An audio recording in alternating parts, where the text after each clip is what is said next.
Coffee and Cream on Hail Varsity Radio with Andrew Rogers and Damon Benning. Drinking out of a fire hose a little bit. You can kind of picture that. No, it's been like the most rewarding part is being back around the high school coaches. I got to see Claude Mathis, Scott Stewart, Hank Carter, dear friends of mine, mentors of mine. You guys saw like a tweet I put out about a week ago about high school coaches are my heroes. Well, that's true. You know, I believe in high school football. I believe in the high school experience. Well, I think anytime you surround yourself with great people, and it's amazing what those good football players will do for a guy's career. And we did have a great deal of success, which provides opportunity. But the timing wasn't right. Some of that was family related. My kids are older now. I've got a senior son. And at the end of the day, it's Coach Matt Rule, a great staff that I've had a chance and a pleasure to get to know in the last month and a half. And it's the University of Nebraska. That's different. Wake up, people. It's Friday here on Coffee and Cream in the Morning on Hail Varsity Radio, powered by Currency. He's Damon Benning. I'm Andrew Rogers, and we are live from the H&H Chevrolet stage at Hail Varsity Club. And DB, I know what you're thinking. I know why you like Garrett McGuire. I mean, whenever he I don't know if I do yet. Whenever he hypes you up like he does, I mean, you drink out of fire hoses all the time. Yes, sir. So we know that because he made that reference, it pulled at your heartstrings a bit. No, of course, it was the high school side of things when he talked about how high school coaches are kind of his people. Yeah. Drinking out of a fire hose a little bit. Is that in between Pop-Tarts and Honey Buns or what? Hey, why don't you ever give me Pop-Tarts and Honey Buns? Well, you had your own Pop-Tart yesterday. Yeah, but I have to bring my own. Why aren't we hanging out with Pop-Tarts and Honey Buns? So I have a box. I just don't know how old it is. Is it on the brand or off the brand? It's on brand. Okay. Can you buy Pop-Tarts plain label? Yeah, everywhere. Are they good though? No. So that's okay. No, that's so, why I so was add asking. so add Pop-Tarts to the list of things you cannot buy plain label. No. Any like breakfast items for me too. Cereal, same way. I can't do the off brand. Wait, who are you, Coach McGuire? Man, did he sound young. So he is me. He's the first guy whose vocabulary didn't fit the persona. No. Right. No, it sounded very He's young. ahead of his time. Which is fine. Like I couldn't care less, because here's the deal with that group at wide receiver. I don't know if you fine folks know this, but it's going to be all about relations. Oh, is it? He'll be fine teaching, but you have to, because it's just a position. It's a lot like running backs, except a little worse, right? We're just prima donnas by nature, and it's just a different vibe to the room. There's plenty of knockdown dragouts, and it was fortunate that we had some tough guys that could handle their own. But like when you have high maintenance running backs and high maintenance wide receivers, you need some guys to keep them in line, So we had kind of that dirty, gritty, mean-spirited offensive line and a super mean-spirited defense. So the checks and balances were always good. And what I hope for Nebraska, I really do, because I think there's something to this, Drew Down. I want good old-fashioned competition within practice, because for like 10 years, I've watched the defense literally just punk Nebraska's offense. I mean, pretty much. I think there were some guys to clap back a little bit, but it's like old heads, like Brandon Riley and some guys like that come to mind that just wouldn't put up with it. Trey Palmer tried to bring it back, but I mean, you aren't far enough removed from like Deontay Williams and Cam Taylor-Britt. I mean, Dismuke, those guys would bark. People would be like, "Ooh, I'm messing with those guys." I'm like, man, come on, right? Like, we need some balance here. Oh yeah, we need some balance. They throw shade at you, you throw it back. Right? You just can't be acting like that at practice. So I hope that, because I think it's part of it, the whole fearless thing that I like, the competitiveness. Like, you have to be able to give as good as you get in practice. So I hope he brings that to that room, because he's going to have some young guys. And I'm hoping, and he's been quiet this offseason, I'm hoping guys like Marcus Washington, um, kind of steady the ship because he's a lot of things and a tough guy and not a fake tough guy. So Right. I just hope he brings that presence back Mhm. that when you're in that wide receiver room, it means something. I don't worry about that at all with the running backs though, because Barthel will have those guys. Well, and as you mentioned that friendly competition that you're looking for, he at least alluded to that Yeah. in his presser because it's nice to have that relationship with Evan Cooper, and we've known about this for a couple of weeks now because they internally have their own workout competitions, which then that carries over to the practice field. And he said, "Don't worry, like."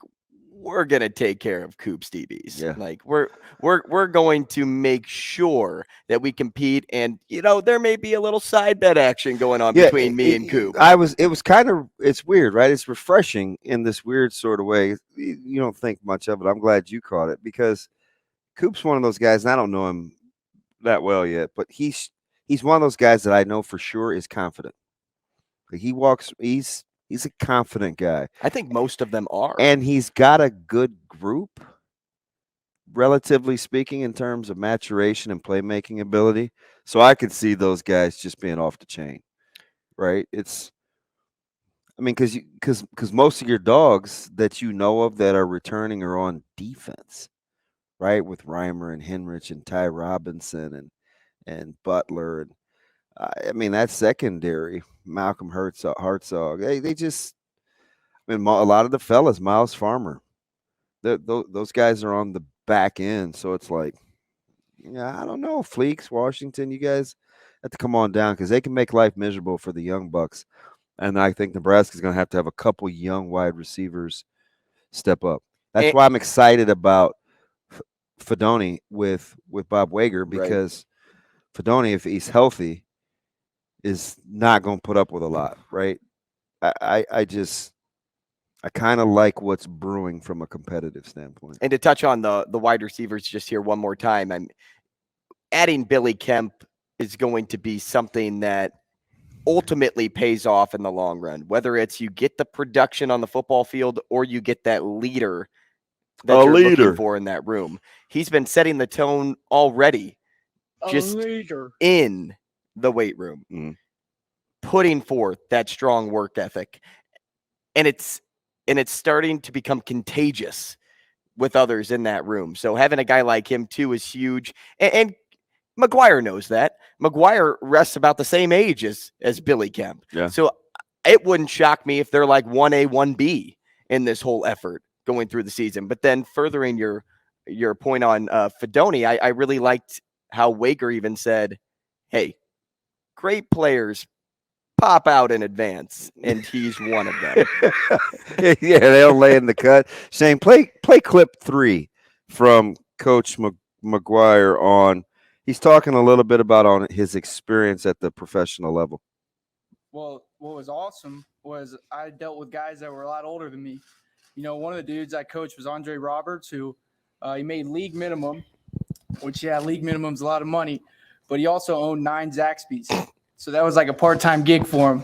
But no, seriously, I was around the best of the best, like DJ Moore, Baker Mayfield, Laviska Chenault, who I actually played with or played against in high school. Like I was on the phone with DJ this morning and got to say hello to his 2-year-old daughter, who, if you guys get a chance, go look her up on Instagram. She's 2 going on 25. But no, I loved every bit of being in Carolina. And so if you just close your eyes and listen to the voice, the young guy.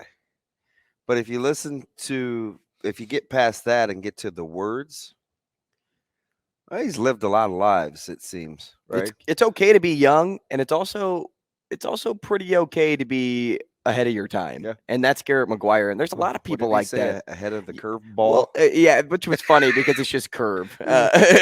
Stickler? Well, because when he said it, I'm like, curveball. I'm just typing away as I'm doing something else. And I'm like, is Will Bolt at the podium or no? It's still Garrett McGuire. Although maybe there are some curveballs coming his wide receivers' directions. Who knows? But that's why I really like McGuire too, because I can personally relate to him on more levels than one. I knew you would like him. Right? Young, there are so many confident. Well, there's other coaches that I admire. Like I admire Matt Rule. I admire Tony White. I admire Evan Cooper, even though like I just went down like a list of age there. But there's not a lot of people that relate to me and to a lot of other young Nebraska fans out there. But that's Garrett McGuire. You can see yourself hanging with that person. You can, when he tells a story, there's similar stories to what you have, to what you know. When he made reference to the 2009 Big 12 championship at the end of that presser, like that was my first memory too, being somebody that's out of state. Yeah, watching them play against Colt McCoy. And as I thought about it, I'm like, man, I didn't really realize how much into Big 12 football I was growing up, because Mizzou was in the Big 12 and they were successful from about 2005 to 2008. Was legit. And then it was, now I'm into the Heisman Trophy ceremony when, Bradford and Colt McCoy and was it Tebow that year, I think, were all neck and neck for it. And then Bradford gets taken by the Rams, and it's like there was so much connection to where I grew up. But then it allowed me to follow along the next season and be like, I didn't really pay attention to Nebraska. Like, you can read about history, but when was that? 9? So I would have been 12 years old. When you're 12 years old, you're not paying attention to what happened when you were born. So when you watch Nebraska play in a Big 12 championship game and you're like, they're 22 in the nation, because that's what you pay attention to, right? When you're a young kid, you don't really pay attention to, look what they're doing on the football field. Here's what's good. Here's what's bad. You're looking at the play calling styles. No, you're looking at the ranking and you're like, that's a good team. I'm going to root for that team. That's my team. Not to say that Nebraska was my team, but it allowed me to kind of have some sort of a connection and understanding with Nebraska. 2009, that was for me. That was the same for Garrett McGuire. So it's great to have somebody to relate to whenever you look at history. I go back to what T-Mac said yesterday. My buddy, because he kind of encapsulated in just a little bit of text. He brought the whole thing together, kind of what we've been saying for the last 9, 10, 12 years versus what we see right now. And it was in reference to what makes this staff believable, right? You're like, I ain't drinking any Kool-Aid. I was on the Matt Rule hype train since July, my guy. And I was like, yeah, that's right.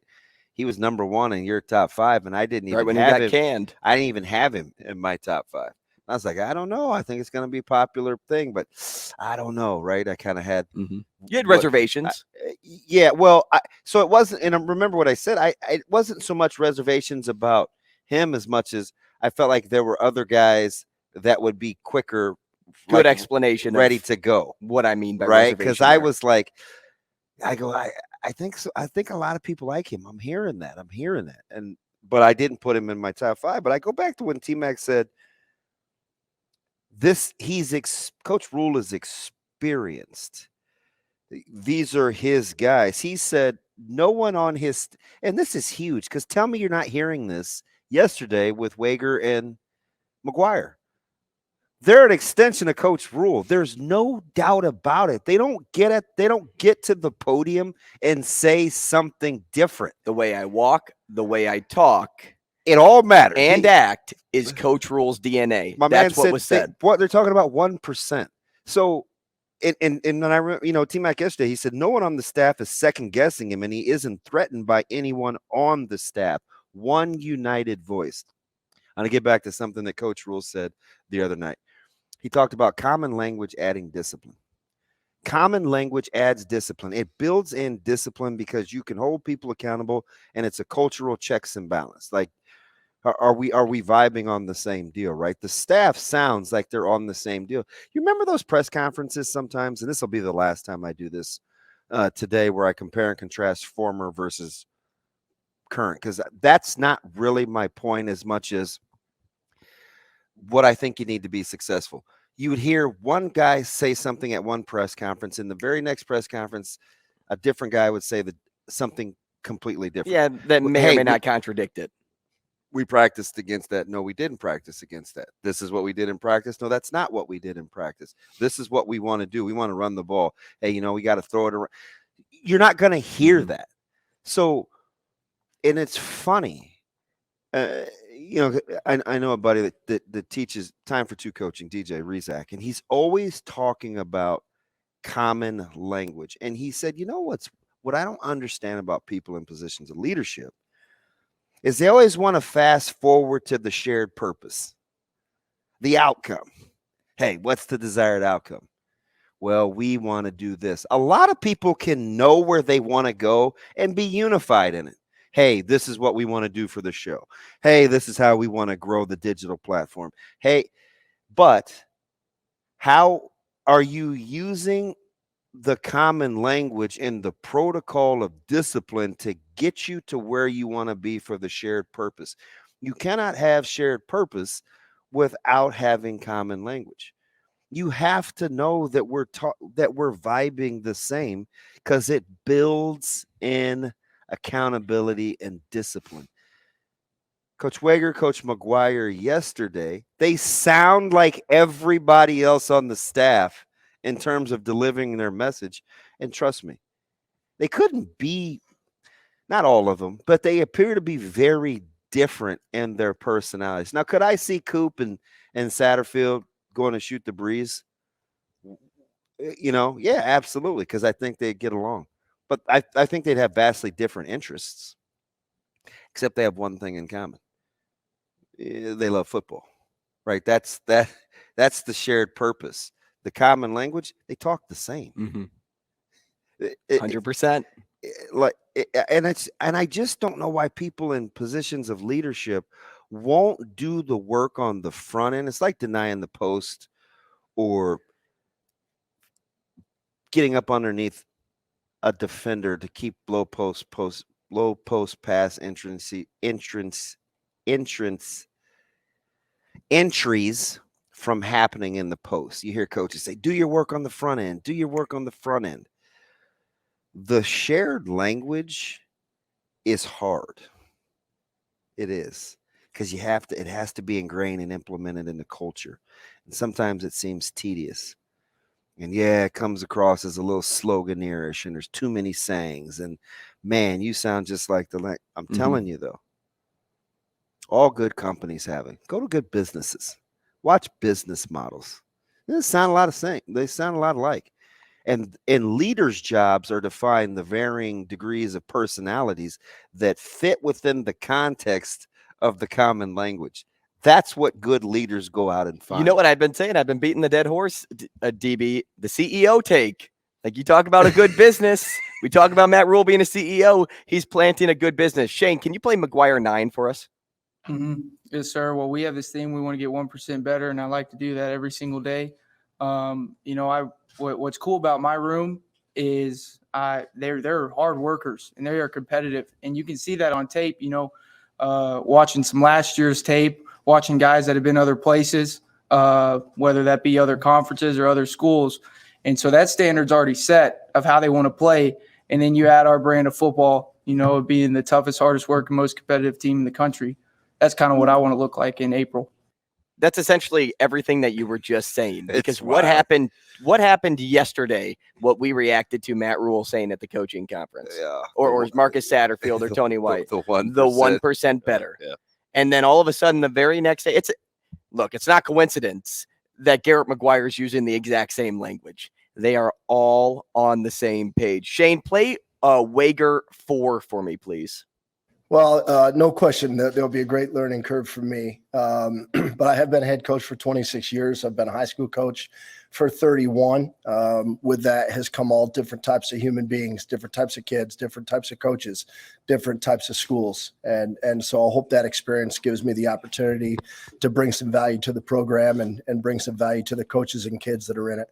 Finding the right guy within their personality to accentuate what you're doing, but it has to go along with the common language and the shared purpose. The goal was the first clip, getting 1% better every day. What I want to add to that goal is what Wager said right there. He admits that he's not 100% perfect. You can't get 1% better every day got all the answers. unless you're already there, unless you have that mastery that we talked about. And even if you do have number mastery 4 in terms of the learning. Exactly, in terms of the learning curve.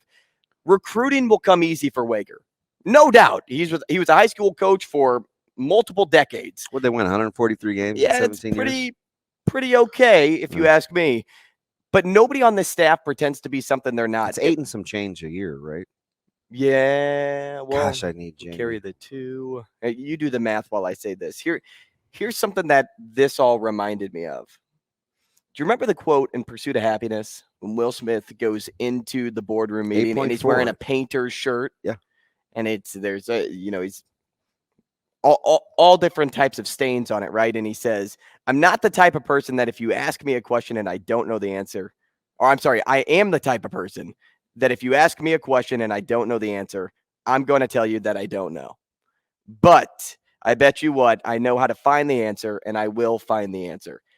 That encompasses this staff entirely. If there's a learning curve to be done, they're not afraid to find the answer to reach that point. Hey, if you don't like this coaching clinic, tell me. If give me some feedback on what we're doing differently. Hey, listen, if I think we're going to win, if we don't win, there's one thing I'm going to do. I can promise you, I'm going to own it. I'm going to try to get better. Those were the words of the head coach, right? When you're admitting, I call it disarming, right? When you're just authentic and you're admitting character flaws and where you need to get better and what you're not good at and knowing yourself, like you give yourself a chance to have success, right? Because Coach Rule talked the other day about mission versus purpose. He said there are 2 distinct things and they need to be clear. The mission is to win championships. That is the mission. Make no mistake about it. It's to win championships. The purpose, though, is to teach, develop, and grow. If not you, then who? Right? So he wants it to be the coaches. Teach, grow, and develop. And I'm just thinking to myself, he just said in 5 minutes what I spent probably 60 shows giving analogies about. Hey, such and such, you can't be so outcome driven. You have to fall in love with the process.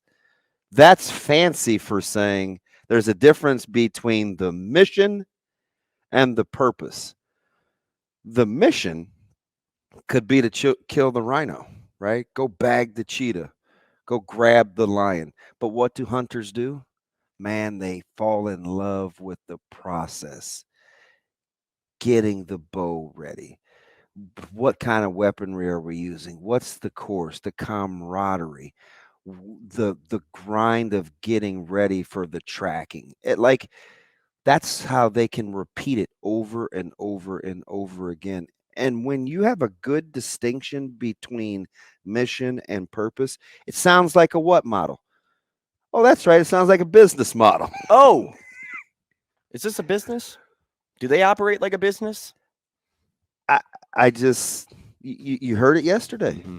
You heard it yesterday, and I'm just like, I get it. They're his guys, and he didn't just luck into this, but you have to work at it.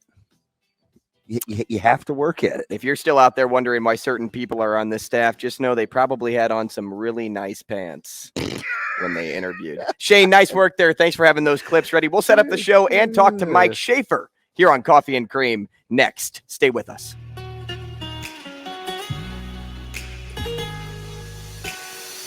Coffee and Cream with Rogers and Benning on Hail Varsity Radio. Well, my early thoughts are it's all about building a relationship with these guys right now. And I've had a couple of opportunities to have dinner with them and sit down individually, build those relationships. You can't have rules without relationships. And so that's the phase that we're in. My early impressions are I look forward to seeing them every single day. I can't wait to have the opportunity to coach them. And more importantly, I can't wait to have an opportunity to build a lifelong relationship with the guys that I coach. Can't have rules without relationships. How do you think he spells rules? RHULES. Yes. It's Coffee and Cream in the Morning on Hail Varsity Radio, where we spell words that we know. And we do a little math, too. Kind of. 17 years, 143 wins, 8.4 wins a season. According to Amazing Daniel, we may not know Hey, our pop culture, but boy, when it comes to spelling and math, we are on point. Do you feel like I've gotten you in kind of a little a tough sitch? Because guys that come support us, and I think it's like family, right? Like they're the hardest on you. Like two of our snarkiest folks are Hockey Dad and the Amazing Daniel. Yet they support us through and through. Without That's good friends right there. Iron sharpens iron, and sometimes you get a few sparks. I'm still mad at Jay Rich.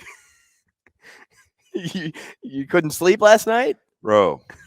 So you know how matter of fact he was on Twitter when he goes, man, you guys are off the rails, which is bound to happen. But then he's like in the same thought, he's like, it's a nail in your tire. Get it fixed.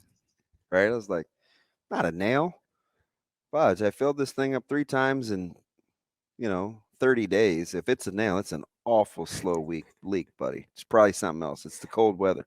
And we'll get into your Dingman's experience in a few moments. But let's welcome in Mike Schaefer. He's with us now here on the show. Mike, good morning. Morning, guys. How you doing? Good, man. Good to see you. I am happy to be talking to you voice to voice, man. Good on you, buddy. How you doing? I'm okay. It's been good to dive back into a little bit of work this week after a few weeks off, and then trying to figure out who Nebraska added at the end of the cycle when I completely checked out, when assuming there'd maybe be like 1 or 2 people, and there's 7, and I had a little to learn. Hey, good to have you back, my guy. Appreciate you getting back at it this week. As you kind of got back in the saddle, we're talking about like common language and business models and mission versus purpose. You're pretty cool with this right now in terms of the infrastructure, putting the work out in front of football so they can do football well. Do you like kind of the order of operations in which Coach Rule's staff has started to attack this job?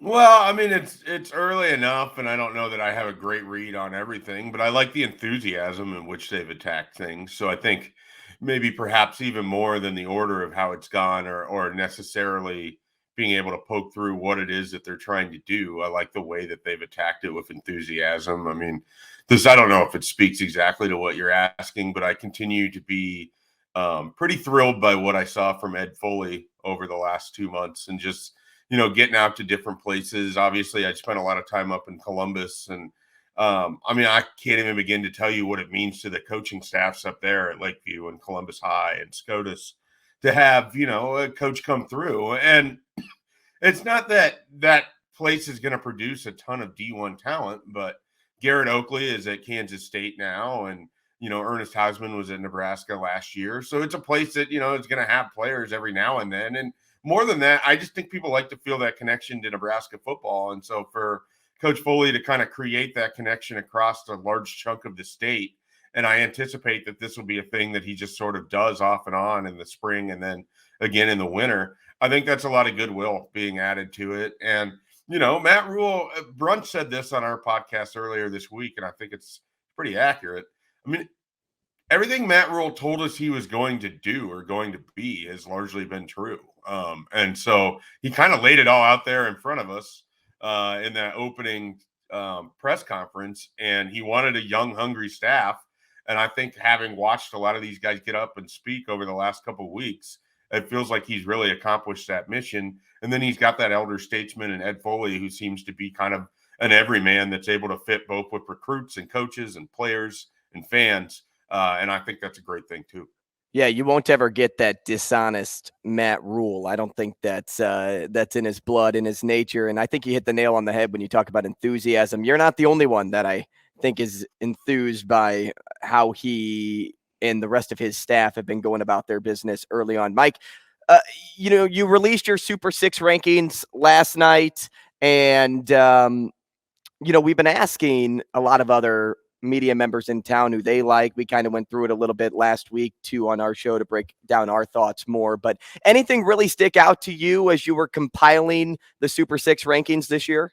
Yeah, I mean it's always sort of fun because you don't know what the breakdown of people, and I think Damon was like this, where I don't know that he had a transfer player on his Super Six. Nor And did you have I. some people, yeah, and you have some people that had 5 out of 6 spots as transfer players. So I mean, because I offer absolutely no guidance for how people should pick their Super Six, it has now just really led to kind of a sort of unique setup where you don't get a single player that's on every ballot anymore.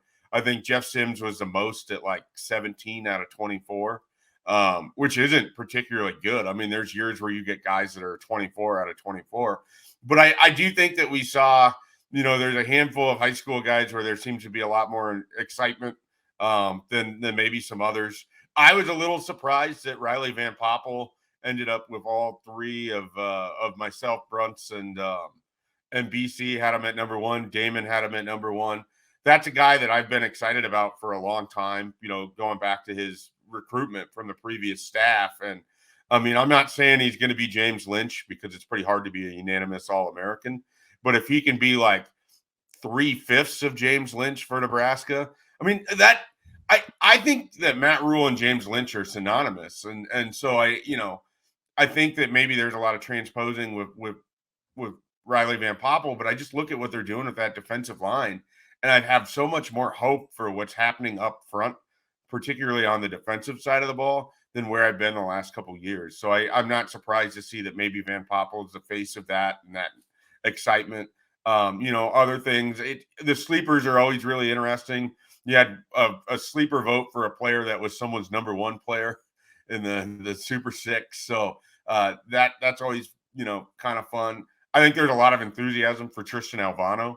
I think that state title game, and I'm not just saying this because Damon's sitting there in his jacket and he's all excited about it still. I think that state title game resonates with a lot of people.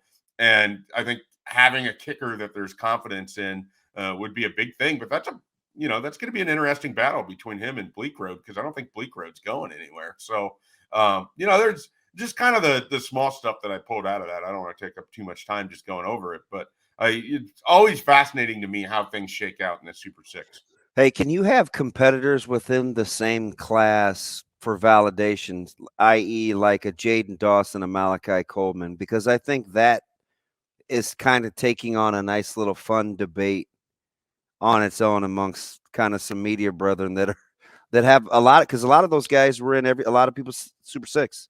Yeah, I mean, I definitely think you can have that. I think we've seen that a lot of the times. I mean, I don't know how everyone always sort of views it, but you have moments where you have Aaron Green, Braylon Hurd, Amir Abdullah. Someone's going to rise to the top. Someone's going to transfer out. And in some cases, 2 guys transfer out. So, we want to believe that everybody enters this thing as best of friends and there's no rivalries or competition or whatever, but that's never the case. And so whether it's at the wide receiver position or the offensive line or the defensive line, those are 3 areas where I feel like they really kind of restock the room.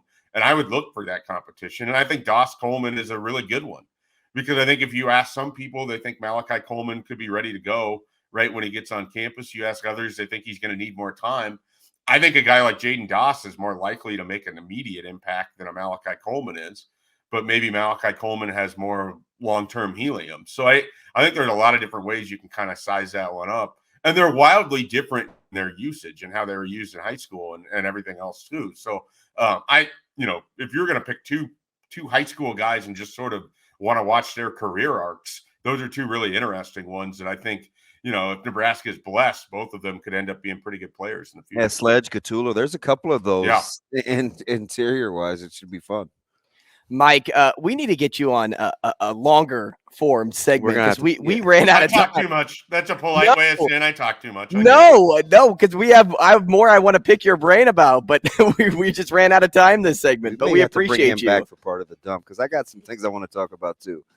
Jay, there's you not have my number, Damon. You can call me. There's not enough of you. Hey, thanks, man. We really appreciate your time, and have a good Friday. Thanks, Mike. Have a great weekend, guys. Hey, thank you. And that's Mike Schaefer. Coming up next, JJ Zumbrennen, Elkhorn South's boys basketball head coach. He's next.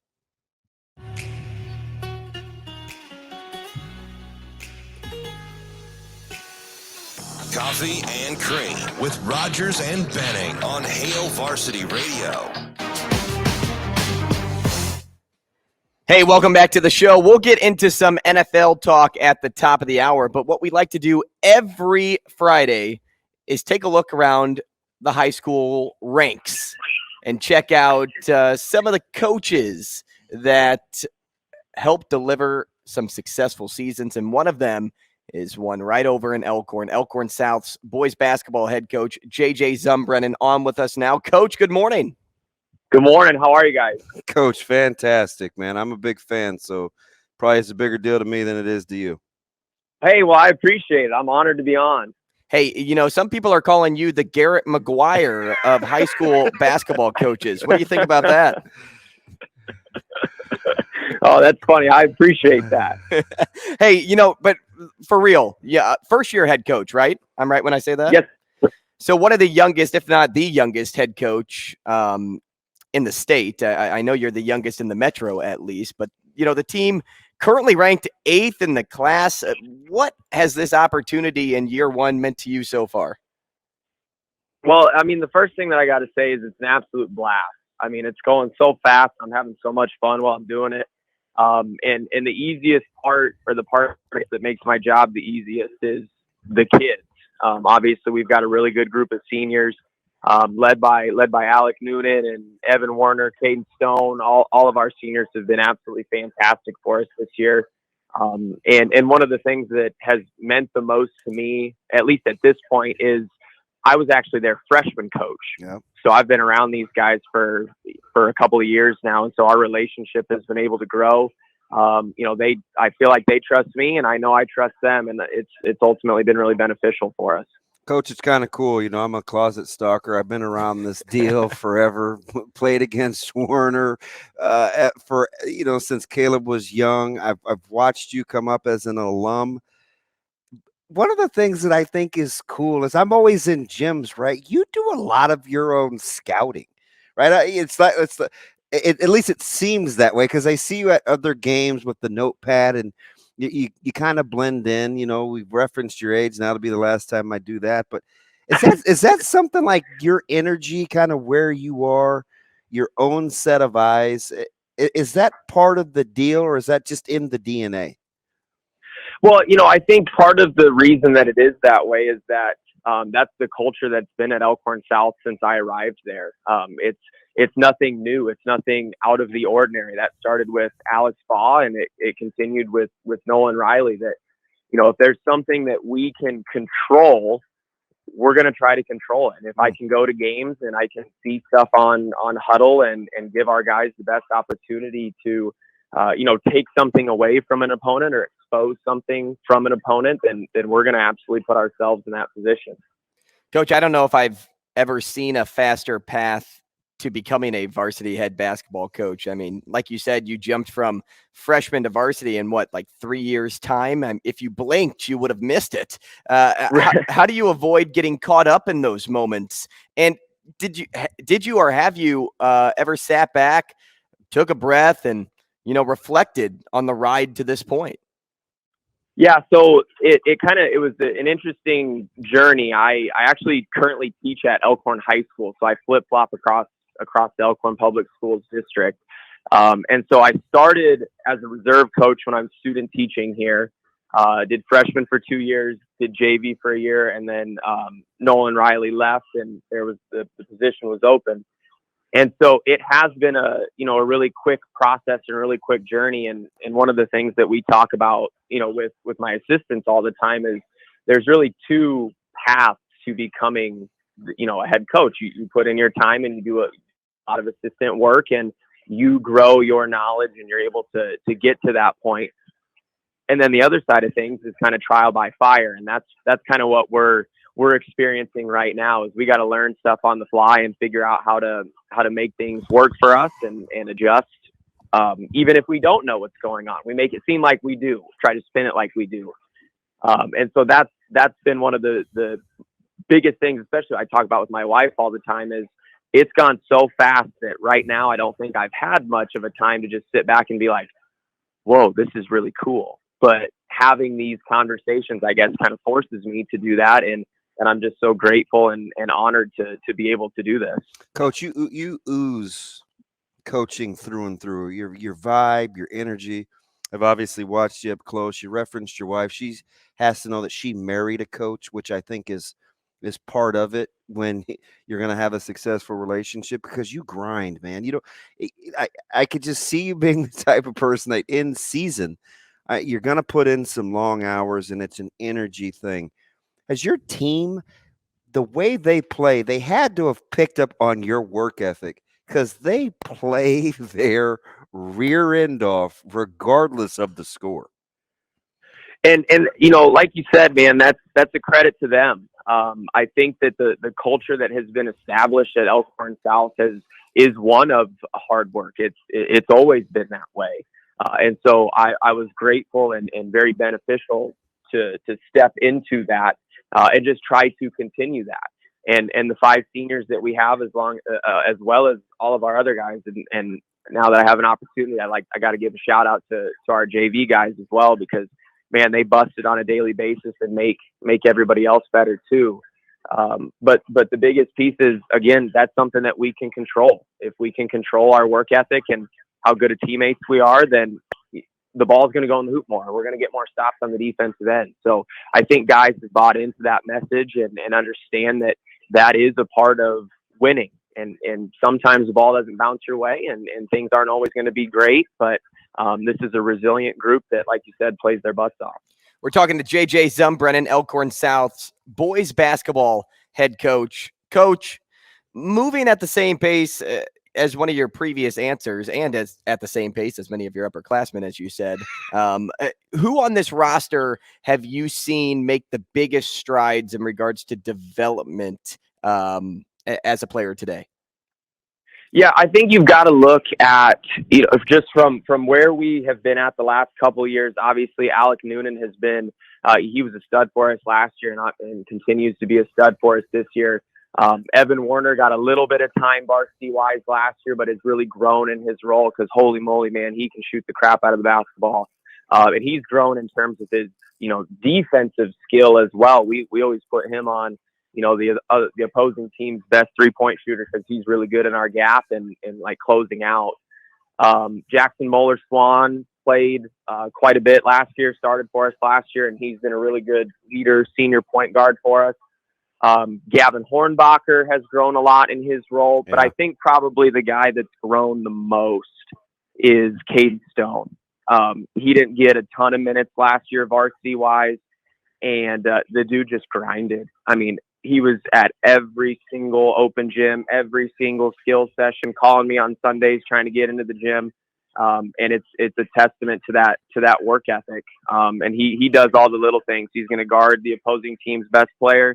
He's going to knock down open shots. He's going to screen. He's going to cut well. So I got to give a lot of props to C Stone, because he's been kind of a rock for us. Coach, you came back on the back end of the doubleheader, and you got Central and a grinder, and I'm the least bit surprised. We had talked to Coach Chubbuck Jr. that morning, and they had some time off, and I wondered out loud after we talked to him. I said, gosh, Elkhorn South's going to have to play at Westside. They got a double dip against the team that's kind of laying in the cut. The game against Westside I want to go back to, because I think it's interesting. You have this demeanor, right? The clean-cut, good-looking, energy guy. Your team, though, that game was chippy, and it was – and if you take my kid out of it and the team, I love the way the game was played, because it was competitive. When the score got a little large, you surged right back. Your demeanor never changed. The crowd was into it. I went up to Alec after the game and I said, man, your resolve, your poise, I love watching you play. How much it went, and I know it's not just a Noonan thing. Evan shot the heck out of the ball. Hornbacher was a handful, just his toughness, apparently the cast and all that's behind him. Your team, I got to know how the personality, the demeanor meets the team, because the toughness is something that I think people don't catch when they watch you guys on Huddle. Yeah, and I think that, this is a quote from Mike Tomlin, but we say it all the time, that the standard is the standard. And so we have set, we like to think that we have set this standard. And so if we're not meeting that, during a stretch of the game, or we're not practicing well, we challenge people and tell them, listen, man, you have set the foundation, you have set the pillars of our program. And if you're not going to live up to that, then we've got to do something different. And this group in particular really responds to that. They're not a group that likes to be told how well everything is going and we're doing everything so great. They want to be pointed out when things aren't going well. And, again, that's 100% them. I don't think that's anything that myself or our coaching staff has done. They're a really great group of kids and want to be the best version of themselves. Coach, quickly here, got about a minute. Your guys picked up a pair of wins the last 2 times out, have some momentum going into tonight's matchup against Millard West, a team you've already seen this year. Has the scout changed at all, without giving away too many details? Yeah, I would say that they're playing a little bit faster than last time we played them. Yeah. And we've changed up a little bit what we're doing defensively. And so I think that, every game that they play is close. And so we anticipate a dogfight tonight. I know the guys are ready to go, and so am I. Yeah, you were the unfortunate victim of an 8:30 tip the last time I think you guys saw them, if I remember right. So this one will be different. Coach, I'm a fan, man. Best wishes to you going forward. Hey, guys, thank you. I appreciate you having me on this morning. Hey, thank you, JJ. JJ Zumbrennen, Elkhorn South boys basketball head coach right there. Let's change gears. We'll talk Super Bowl with some NFL guests next segment. Rapid fire. Not only are we talking to the Chiefs, but the Eagles in the same segment. We don't normally do that, but we're double dipping at the 8 o'clock mark. Let's get it. Stick around. We'll be back.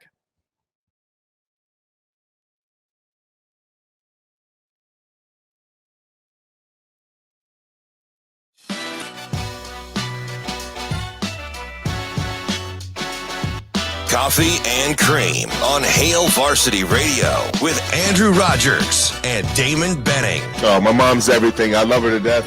And right now, I think she's kind of cheering for the Eagles because of her grandkids, but it's all right. I know where her heart is. It's very cool. It's very cool, and it's an honor to be able to carry that torch. I always told myself I wanted to blaze those trails and potentially create new ones. So I have a lot of respect for all of them. You heard from Travis Kelce. You heard from Jalen Hurts, 2 of the big impact guys at this year's Super Bowl. Coffee and Cream in the morning on Hail Varsity Radio, powered by Currency. We are live from the H&H Chevrolet stage at Hail Varsity Club. He's Damon Benning. I'm Andrew Rogers. And now let's welcome in our first guest of the segment. He's a Chiefs analyst for The Athletic, Seth Keysor. Seth, good morning. Good morning. How are we doing today? Good, Seth. Good. Hey, it must feel pretty nice to know that a team that you're covering has had the success that they've had in recent years, making trips to the Super Bowl, winning at least one Super Bowl in that time, and now they're back again in a year that many thought wasn't going to be their year. What has it been like covering this Chiefs team this year in particular? It has been a very, very fun time to cover the Chiefs. I started covering them probably, I think it was about 2011. And so I went through the 2012 season where they were clearly the worst team in football. And so this is different. It's been a lot of fun. It ends up being a lot longer throughout the year because you end up with an extra month every single year as they play multiple extra games. And this year in particular, you kind of alluded to the expectations that people had. And it's been really interesting watching them evolve and adapt and kind of enter this new phase of the Mahomes era and doing it so seamlessly that they end up in the Super Bowl in a year that's supposed to be a retooling one. Yeah, it's interesting. Let me ask you something, Seth, because you're close to this deal, and I feel like they're two separate things, but maybe they're not. Can I talk about the greatness of the Kansas City Chiefs and talk about Patrick Mahomes and separate it from what Veach and company, and I know Mahomes is part of the draft, so that's where it gets a little convoluted. But, I mean, there's some Karlaftis, there's some Gays, there's some Nick Boltons, there's the managing of the cap. Can I talk about the Chiefs' rise to always being on the precipice of playing for Super Bowls and separate the front office from Patrick Mahomes' brilliance? I think you can a little bit at this point. I think it was hard for people to do that before the last couple of years, especially because a lot of the blue chip players they had when they won it in 2019 were considered, from the former regime. And so one thing that this particular front office has done is after the 2018 season ended with obviously kind of a disastrous defense and, lining up offsides, you don't make the Super Bowl, they had to completely revamp the defense to go from terrible to at least passable, right? And then after they won the Super Bowl and, they tried to run it back, and then they obviously had a bunch of injuries to the offensive line, they had to completely revamp the offensive line. And then this year they had to once again completely revamp the defense as guys aged out, contracts got bad, etc. And so they've really had to create multiple iterations of the team around Patrick Mahomes. The roster now is very different than the roster from 2019 and 2020. So I think it's entirely appropriate to talk about the general manager and the job Brett Veach has done in bringing in new, fresh talent through all avenues, not just the draft, although he's crushed the last couple drafts, yes, but also, bringing in, a few more high-end free agents, and then also bringing in, churning through veterans like a Carlos Dunlap type guy who plays a niche role, but a valuable one. And that's where I think it's really appropriate to separate the two, because you need that even around a great quarterback. Turn your attention here, Seth, to the coaching staff, in particular, Andy Reid and Eric Bieniemy. The Super Bowl is where we see the gutsiest play calls come out. We've seen coaches take risks all the time when it comes to play calling. With how much film guys watch leading up to the Super Bowl and knowing how unique the Chiefs are when they call plays on offense, do you think they'll get creative here, or do you think they'll stick to what they know works? I think you're going to see a combination of both. Andy Reid generally tends to be kind of a combination of both. He changes things up more on a macro scale in the off season, and then throughout the course of the year, it's kind of a slow evolution based on the personnel they have. And so he's not necessarily a game-to-game guy. It just varies. You see little things. They do what they do, but they alter what they do because they do so many things, if that makes sense. So it's kind of a combination of both. He's going to do what he does, but what he does, because his playbook is so vast, it varies depending on matchup. So say, for example, here with the really great pass rush of the Eagles, I expect to see some of the things that he usually does to try to slow down a pass rush, with some of the screens to try to take advantage of that linebacker group, some of the jet sweep stuff, some RPOs, just to really cause the pass rushers to get in their own heads and hesitate. Yeah, it's interesting. So that's the game within the game for me, Seth. Total football junkie, being a coach. Like Spags, going against Sirianni, it's almost like a mirror version, because Kansas City's RPO game is pretty filthy, but it's not to be outdone by what Philly does with their RPO game, stressing those flat defenders too. Is there some, I don't know, comfort's too strong of a word. Is there some ease in familiarity with how the RPO game works when Spags is trying to look at what to do against the Eagles? I think where the familiarity might be for Spags is just how long he's been doing this.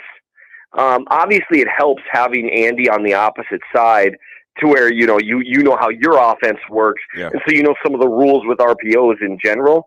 But I think the advantage there really is the fact that Steve Spagnuolo's been doing this for decades, and so there really isn't a lot of genuinely new stuff in football. It's recycled from either the pro level or the high school level or the college level. And once you've been around long enough, you see things kind of cycle back and forth. Like, this year is the return of the power running back, right? And the power rush attack, as defenses have gotten lighter and lighter over the last few years to deal with the passing game. So I think that's where the advantage is. But obviously practicing against some of that stuff every day, your defenses, your players, they see a little more of it. Now, the way the Chiefs operate RPOs, and you kind of alluded to this, is pretty different than how the Eagles do it. They're a lot more likely to hit the R on that, and that's because their offensive line is so good. But I do think there's an advantage there, both in Spagnuolo's experience and their players having dealt with it. We're talking to Seth Keysor at Real MN Chiefs fan on Twitter. He's the Chiefs analyst for The Athletic. Seth, keep it with the defense here because we've seen a lot of storylines come out about Frank Clark and how he stepped up and Chris Jones. And then we talked already about what the front office has been able to do, and they get a guy like Karlaftis out of the draft. In a year that people didn't have very high expectation for the Chiefs defense, how would you say they grade up there with the best in football this year? I would put the Chiefs defense with where they're at right now is they're about an average defense, maybe a little above average. And there's a lot of variance to them because they are starting so many young guys. And one of the things with rookies is that variance. You know, with an average player, you usually don't have them just play average all the time, right? They're either playing a little above or a little below or way above or way below. And that's where I think you see that kind of on a game-by-game basis with the Chiefs. You're going to see a little bit of inconsistency.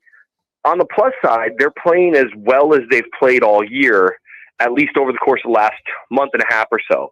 And so I think they've started to crack into that average to above average range with a good pass rush, and their coverage is just continuing to tighten up on the back end. So they've been on the upswing for the last couple months, and it'll be interesting to see if that continues against such a great offense. Seth, last one for me. Let's get you out of here on this. In a game that is just a 1.5 point difference, really good quarterback play. Right, we've heard all the matchups. We've been through it. The game within the game could be time management in a close game. Both coaches have been a little maligned for being aggressive, not being aggressive, clock management. You know the deal with Andy Reid, covering these guys for so long. Will it come down to that, in your opinion? And if so, do you give the advantage to the veteran? I think if it comes down to game management stuff, that is one thing that Reid has been a lot better at over the last probably, I'd say, 3 years. And, you know, Mahomes cures a lot of ailments, right? Because there's a big advantage where, wow, we didn't handle the clock quite how we should, but we only need 13 seconds anyway. So whatever. That's certainly helpful. Yeah. But I think some of those in-game management things, I might give the slight edge to Sirianni just because of his aggressiveness. And when you have as much talent as they do, that aggressiveness often pays off. So if you end up with a game that's on that thin of a razor's edge, I think I'd give the advantage to him, which is, you know, a lot of the advantages I think go to Andy with his experience. But in that area, I'd actually give it to Sirianni. Hey, before we let you go real fast, MVP bold prediction. Do not give an explanation. Just give me a short answer here. Patrick Mahomes. And that is definitely the safe bet. Hey, thanks, Seth. We appreciate you, and have some fun on Sunday. Thanks, Seth. Hey. Yep, absolutely. I appreciate you guys. That's Seth Keysor, Chiefs analyst for The Athletic. Let's change gears here. Let's talk Eagles now with the Eagles NFL writer for the Delaware News Journal. It's Martin Frank. Martin, good morning. Hey, how's it going? Good. Good morning, Martin. How are you? I'm doing pretty well. How about you guys? Good. Hey, we're having a blast talking some Super Bowl talk here on the show. And you know, something that I thought about last night when Jalen Hurts came in second in the MVP voting race. You know, some people are still all out on Jalen Hurts being a good quarterback. I mean, the 49ers roster is one team that isn't holding back feelings right now. And you know, he just never gets a lot of credit because of how just well put together that Eagles team is. Do you think the reason for this is because, you know, if we're talking 49ers here, that, you know, they're salty because of the NFC Championship loss? Or do you think this hate will just constantly follow Jalen Hurts throughout his career? Because it seems like even if he wins the Super Bowl, he'd be the last person to be credited.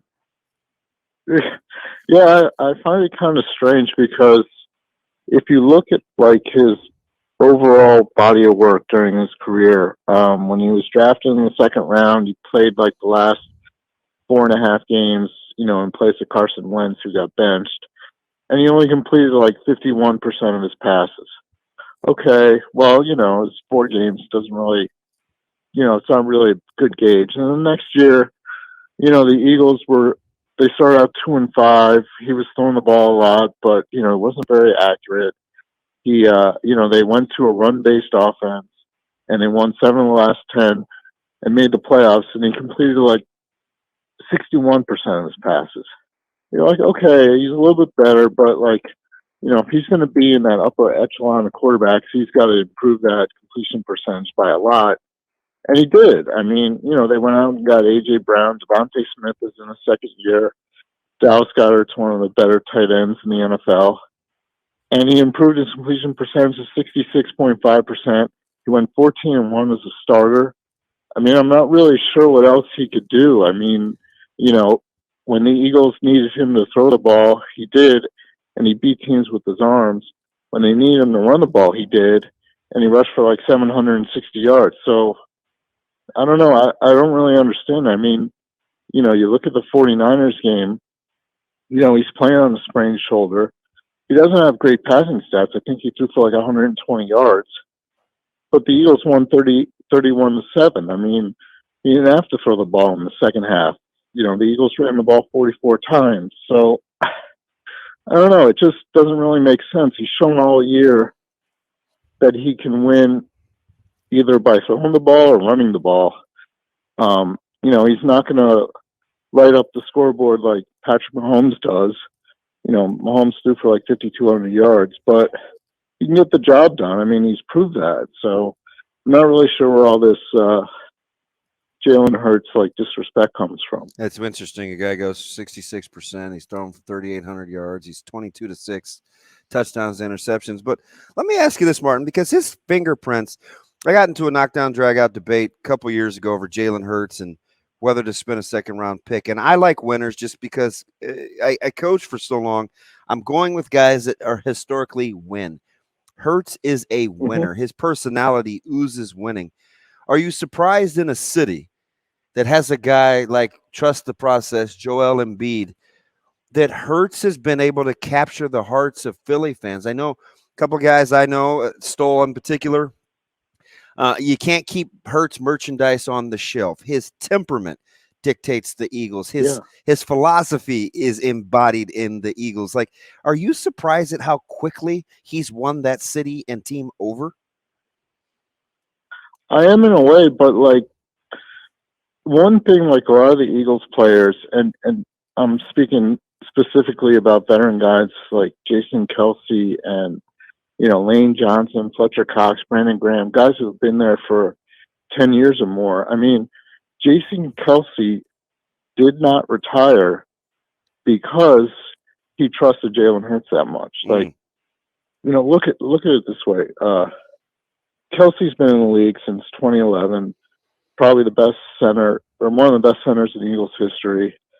After the 2020 season, when Hurts took over for those last 4.5 games, the Eagles were a disaster. They were 4-11-1. They fired their coach. They traded Carson Wentz, and everyone thought for sure that was it for Kelsey. Like, why would he come back? And he did, and he said, because I see the potential in this team, and I see the potential with Jalen Hurts. So, like, by then he'd already made an impression on veteran guys like that he had the stuff, the leadership, to take this team to the level they're at right now. So when you see guys like Kelsey and Lane Johnson, Fletcher Cox, and Brandon Graham talking that way about Hurts, then you got something special. And I think people in Philadelphia won to that once they saw, the Eagles rally to make the playoffs last year, and then even more so this year. So it's just been, and everyone, talks about his leadership, he's only 24 years old. I mean, a lot of this is incredible, but he did that at Alabama. He won a championship as a true freshman. He lost his job. He handled that professionally. And then he went to Oklahoma and was second in the Heisman, took them to the playoffs. So, he has a history of that. It's a body of work, I guess, is what I'm trying to say. We're talking to Martin Frank, Eagles NFL writer for the Delaware News Journal. Martin, you talk about leadership and you talk about disrespect. Somebody that kind of fits that mold too is Nick Sirianni. And, after after the Eagles moved on from Doug Peterson, it was kind of surprising that you moved away so quickly from a Super Bowl winning head coach. Not to say that, it wasn't the right move. Nick Sirianni brings the team to the Super Bowl in his first year. So is that a credit to him being able to handle that sort of pressure? Or do you kind of side with those that say, hey, he got put into a really easy, nice situation? Yeah, it's kind of funny because, when he took over last year, his first press conference, he was like stumbling and awful. He'd never been a head coach at any level before. And I just remember like people in Philly were like, who is this guy? Who they just hired? Like he wasn't being interviewed by anybody else. He was a meme. He was part of memes. Yeah, exactly. And then like before the draft, he's telling us, I play like rock, paper, scissors with, draft picks to see what, see what they're about. And like, what? And then like, they start out 2-5 and he shows his team a picture of a flower pot with roots going underneath the ground, and everyone thought like, well, who is this guy? What's he doing? And then, they end up making the playoffs. And then, this year, they just take off and people like kind of warmed up to him. They kind of realized, he's fiery. He'll get in people's faces. There was a game against the Colts in November. It was about a week or so after they fired Frank Reich, who was Sirianni's mentor. Sirianni was his offense coordinator with the Colts before getting the Eagles job. And, the Eagles win in the last minute, 17-16. And he climbs up onto the bench and he starts yelling at the fans, like kind of like F you for firing Frank Reich. And people in Philly love that fiery attitude. He's done that like coming off the field during home games and stuff like that. So yeah, I think he's kind of won people over in Philly. Like at first they're like, who is this guy and what is he doing? He seems overwhelmed, but he's turned it around and people like really like his, Philly fiery fighting attitude and stuff. It's really played over well here. You could tell this team is built with Reddick and Edwards to play behind, Fletcher Cox and Grahams and Hargrave and those guys. But Gannon's done a good job kind of piecemealing the secondary together, right, with Bradbury and veteran Slay. But you got the young guys and Gardner Johnson and Blankenship. When you look at some underlying keys, man, how important or critical do you think it is how Gannon, who was also the defensive backs coach in Indy when Sirianni was there, how important is it that you think that secondary is better outside of the pass rush, or are those two things just intertwined? I think they're definitely intertwined because, you look at Slay and Bradbury, both had Pro Bowl seasons, but they don't have to cover their receivers as long because the defensive line is just sending waves and waves after the quarterback. Like you mentioned, the defensive tackles, like they got 5. Yeah, Jordan Davis, Linval Joseph. It's just nonstop. You got Fletcher Cox and Hargrave. Then you got, Dominican Sue and Linval Joseph. And then you got Jordan Davis, the first-round pick. So that's like 5 guys nonstop, rotating in and out, getting after the quarterback. You got Brandon Graham. You got Josh Sweat. You got Hassan Reddick. They got 4 guys who had at least 10 sacks. They came within 2 sacks of the Bears' all-time sacks record. So, like, and it's clear, like, how they do it. They get pressure on the quarterback. They make him throw before he's ready. And, the defensive backs that you mentioned just feast on that. Slay and Bradbury don't have to cover as long. Gardner Johnson can, like, watch guys coming over the middle and, a bad pass, he's right there to pick it off. He had 6 interceptions and he missed 5 games. So, yeah, it's him and him, definitely. Martin, we appreciate your time today, but before we let you go, if the Eagles win the Super Bowl, no explanation needed, give me your MVP and bold prediction. Jalen Hurts. I think that would be an easy one. And I predict this. It's going to be a great game, high scoring. I think the Eagles win 37-33. Oh, for thank the you, ages. Martin. We appreciate your time this morning, and enjoy Super Bowl Sunday. Thanks, Martin. All right. Thanks for having me. Pleasure. Hey, you know that score right there? It's kind of close to the one that everybody's been predicting on Twitter. What do you know the story behind that? Like, I've seen it like pop around. It's like a Pro Football Reference score, but it says 37-34 actually in favor of the Eagles. Am I crazy? I don't think they score a ton of points. What's the over-under set at? I can't read it. Is that 50 and a half? I can't read. Is that 50 and a half? That is 50 and a half. I don't think it goes over. Man, if people are predicting 70 people think points, this is going to be high scoring. I don't. We'll see. We will have to see. Hey, if you are having a Super Bowl party, maybe you should have these beers on your list. Dear Old Nebraska Brew, the Copper Alt, Dope Juicy IPA, Mosaic IPA, all are from Zipline. All are fantastic, and I'll be having one after the show today. Coming up next, have you been paying attention to storylines? That's what I want to tell you. Coffee and Cream with Rogers and Benning on Hail Varsity Radio. A lot. Yeah. So I call him about every night. Just, ask him for help. He's his best recruiter. I tell that to everybody. You see him, he goes out on the road by himself, which, there's a lot of respect behind that. And I'm just always like trying to get his evaluation of me. Am I doing enough? Am I doing the right things? And that's what's so cool about me is like I'm the son of a coach. So I spent 18 years with best coach I know. We were under the same roof, I mean, you know that, Max, how close him and I are, but so like I'll ask him about recruiting, but mainly he just keeps going, talk to your players, talk to their players' parents.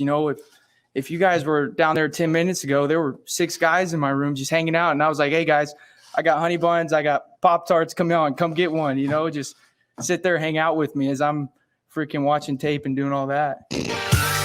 Garrett McGuire speaking my language. I'll take a Pop-Tart. Oh, man. Hey, grab a Pop-Tart and watch me play. It's coffee. You didn't bring any Pop-Tarts this morning. I ran out. Oh, did you? Ashley even made a comment last night. She goes, dude, you ate all the Pop-Tarts. I'm like, there was one left. Hey, what's your go-to? Brown sugar is my favorite. OG. Okay, so what did you bring yesterday? Cookies that had the and chocolate? cream. Okay. I like chocolate chip cookie dough. Wild berry's a good Pop-Tart as well. You can go like OG too with blueberry and strawberry, but you're wild. She's man. she likes the double chocolate fudge one. They have a hot fudge sundae, which is just okay. Dude, what is wrong with you? They also have a sugar cookie around Christmas time, and dude, the sugar cookie is Are you listening to this guy over here? Fire. You know who's kind of like you? Kugler's like that too. He's particular about his Pop-Tarts. Yeah, a little bit. Isn't that something? Mm-hmm. I didn't realize they had all those flavors. We went in waves. They probably have 20 sometimes more. the kids like them, sometimes they don't. No, they're just so convenient. They're so tasty. Warmed or not warmed? I'm a not warmed guy. Yeah, I don't. So here's the full disclosure. I don't eat either one of those things. I would love to eat an iced honey bun, but they have fallen off in terms of quality. So I don't even, like, if I'm going to go there with a sweet, I'm not going to waste it on an iced honey bun or a glazed honey bun. And I'm certainly not eating Pop-Tarts. What ruined it for me was the honey buns in the vending machine. Yeah. Because they've been sitting in there for God knows how long. Well, everybody tells me I'm sleeping on zebra cakes. Am I sleeping on zebra cakes? No, I'm not much of a Little Debbie guy. Oh, my guy, Degenerate Aaron. He is, by the way, he could use some thoughts and prayers out here today. He is a snack aisle junkie and knows everything about Debbie and how little she is. It's unbelievable. His pantry looks like a grocery store. Well, like Debbie Gibson? Who's she? Oh, that's the singer, right? Yeah, it's the singer. Did you have a poster? I did not. Did that help you get to 2 minutes? 2 minutes. I don't know. Ask your buddy. Ask your buddy. He knows about Debbie. Whoa. Little Debbie. Speaking of singers, DV, is that what you call it? Rihanna came out and said, you're the best radio personality in the state of Nebraska. How does that make you feel? Did she? Mm-hmm. Why would Rihanna say that? She did. She just said it. What? Yeah, she came out and said DB is the best radio personality in the state of Nebraska. I don't believe it. I don't have any idea what you're talking about. You know the question Patrick Mahomes was asked by the reporter? Yes. Hey, Rihanna said you're the best Oh, quarterback. you're so funny, Drew. Come Down. on. But you know why? You know what had me is like you don't know me in my former life. Like I have a thing about Rihanna. Even better. No, here's why. Maybe I'm just 2 steps ahead of you. She ruined Matt Kemp's career. Matt Kemp was my guy. Oh, And because he you was and the LA Dodgers. because he was captivated and smitten by Rihanna, he let balls bounce off his head and was getting picked off at first base. It's unbelievable. My dude was spending more times on yachts with Rihanna than he was working on his game. I'm very mad at Rihanna. Didn't Darius Geis spend a lot of time on yachts too? We don't talk about Geis. Well, we don't talk about Kemp either. Kemp, significantly better person than Geis. Fair point. Okay? Fair point. You can't even find Geis's name at LSU anymore. Yeah. Rightfully so. Fair. Predator. And I don't mean like the big ones that Brody killed when he landed Or out like of a, this fell out of a parachute. Isn't there like a superhero predator? Shane, is there? That's your wheelhouse. The Predator's been in comic books. If you're referencing that, That is what I'm referencing. Shane it's is the same. It's the you guys are both referencing the same guy. Is it Shane is a Rolodex? Hey, the Oh, guy it's the same guy? The guy that we're gonna talk Geis. to at 8:45. Geis? He's a snack cake dude too. Hey, have you been paying attention to storylines this week, DB? I'm trying not to. So I'm not even talking about NFL. I'm just talking about entirely. Yeah, Think well, you I have a told pretty good you. basis. So there's been the big three. It's Rayola, LeFraud James, and or LeBron James, and what was the other one? Hey Shane, can you let Our next guest in? the guy that's built like a stop sign in? As long as he doesn't make me do push-ups, I'll do it. Shane, I still think man, I don't know. I've looked at that thing in slow-mo, man. I think I want to give it to me. Hey, so because of storylines, I just picked a couple of storylines out there. Normally on Fridays, we do trivia with DB, which, there was so much going on. I'm like, do we do it? Do we not? And I'm like, maybe we won't actually participate in the game, but maybe we see how much DB's been paying attention to. I don't. So maybe it's just a question, these 3 questions for you. As you just knock over your camera, I tell you what, karate kick it off the table. Yeah, I'm not going to pick that up right now because here's the thing. Are you Tristan Alvano or are you Damon Benning? No, if I was Tristan Alvano, I would have made it. Here's the thing, though. People unscrew and screw that thing in all the time, and it's like, hey, Mike Sautter.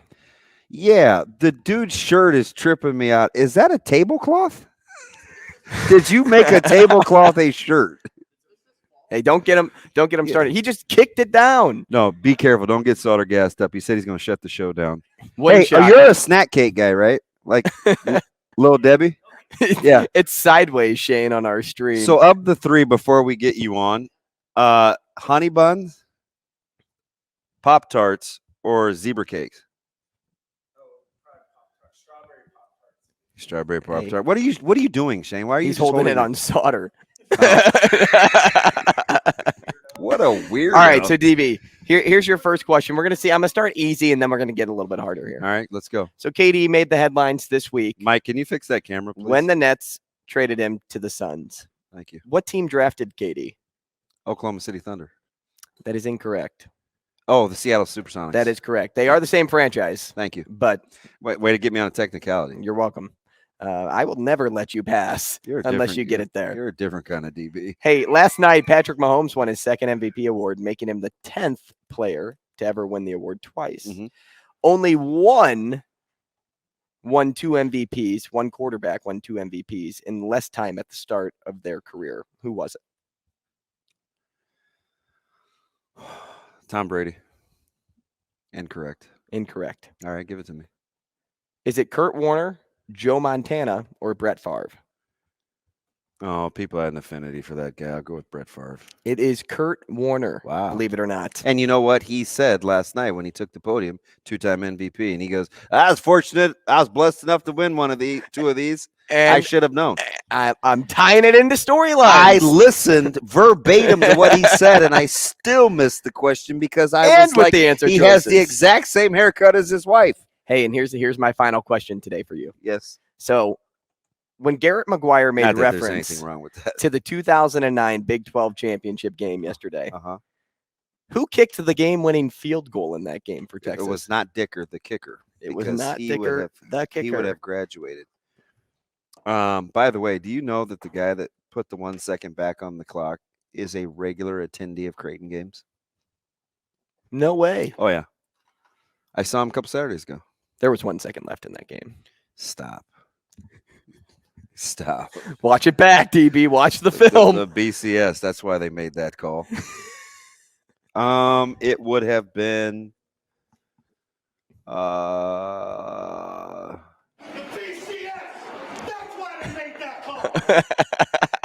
Dang right they did. He was a brother, right? Because he had another brother that kicked, I think. Was he a brother?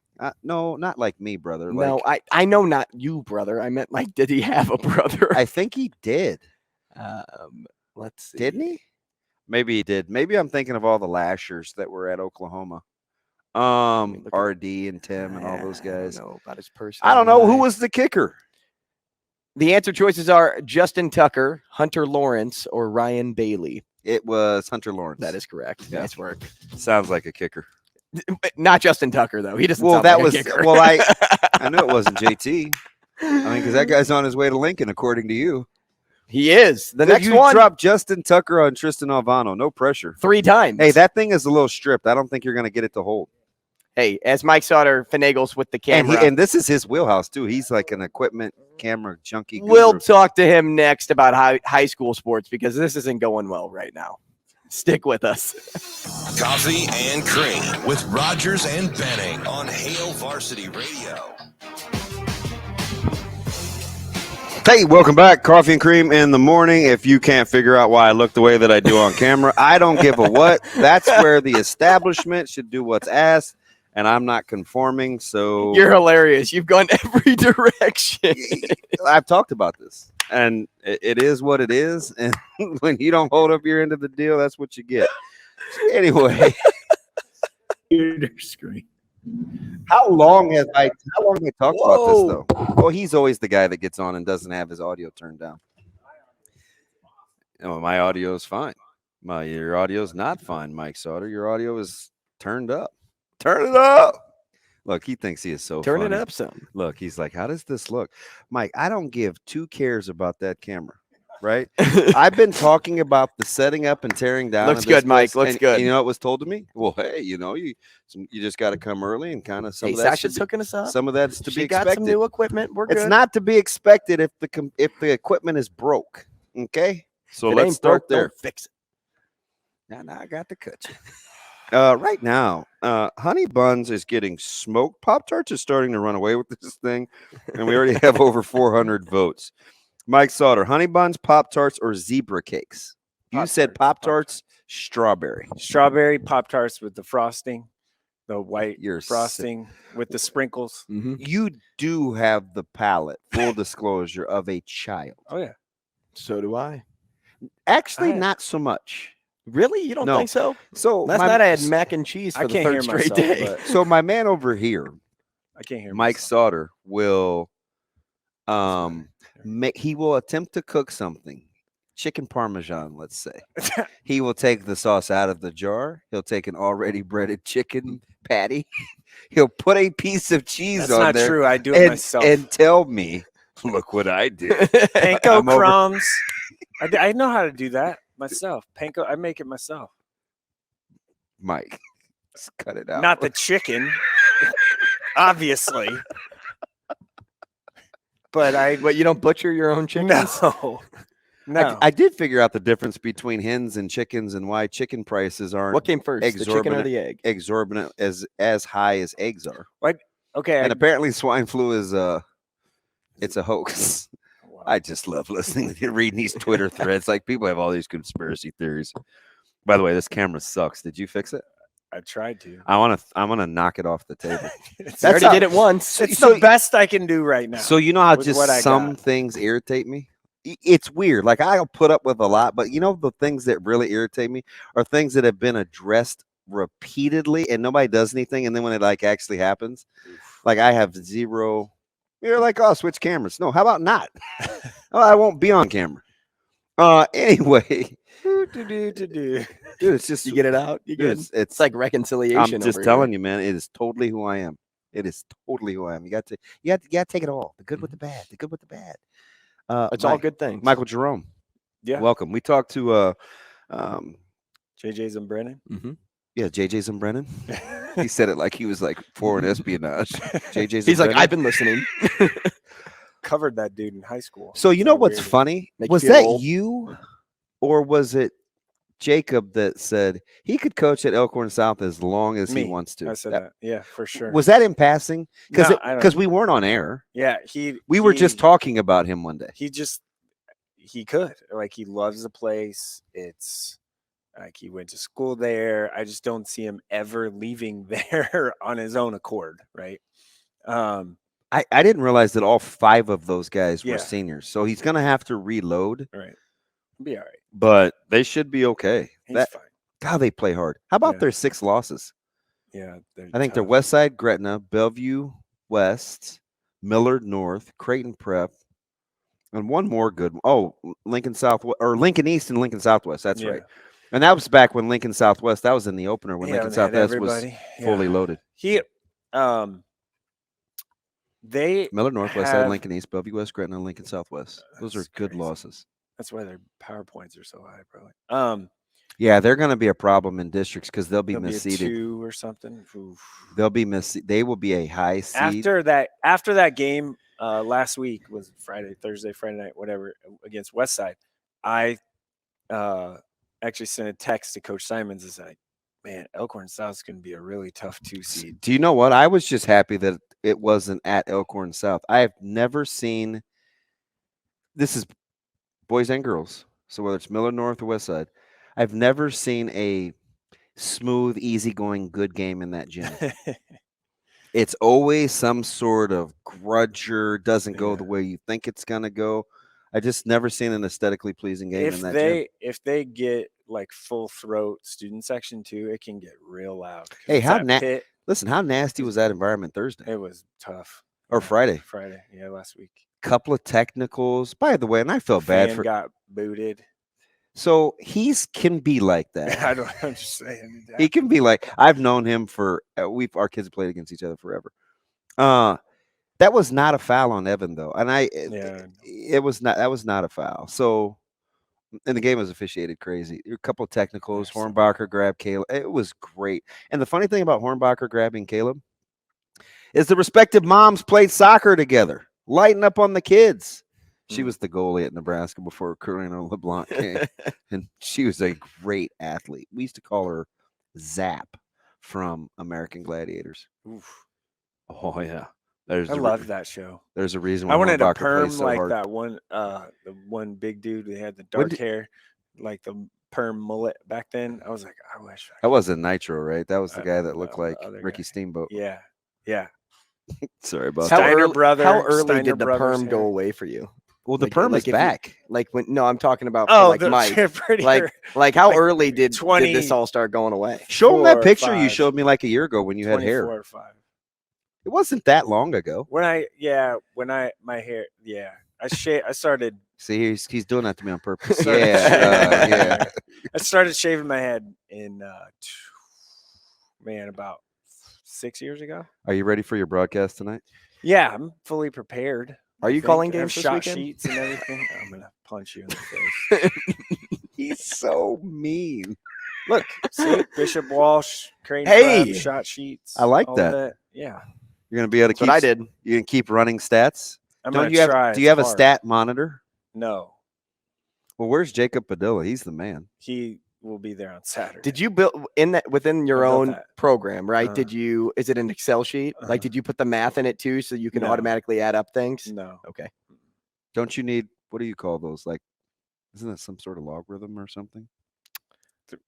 Where the Excel does the formula. Formula. It's you type in a certain formula and then all you have to do is like sum equals. Yeah, like you hit plus, and then it just adds it. That sounds like a question for Jamie. Actual equals sum parentheses A3. I know there's something. Colon A4 parentheses will give you the total of the two.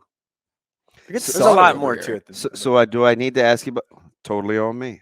Which matchups are you looking forward to? This weekend? It doesn't have to be. I mean, it could be Westside Bryan.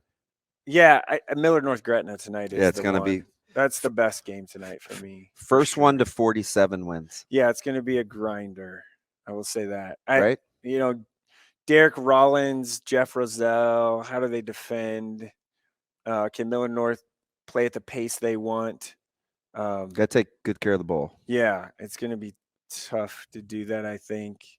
Like you said, Ty Smolinski said a couple weeks ago, his physicality is something.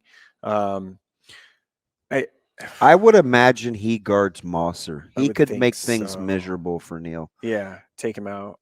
Well, I don't know if he can that because Neil always has the ability to go get fouled, and he's also cooking right now. Yeah, yeah. So, like he really is, and Eli, like who I'm sure Pecorsi will guard him.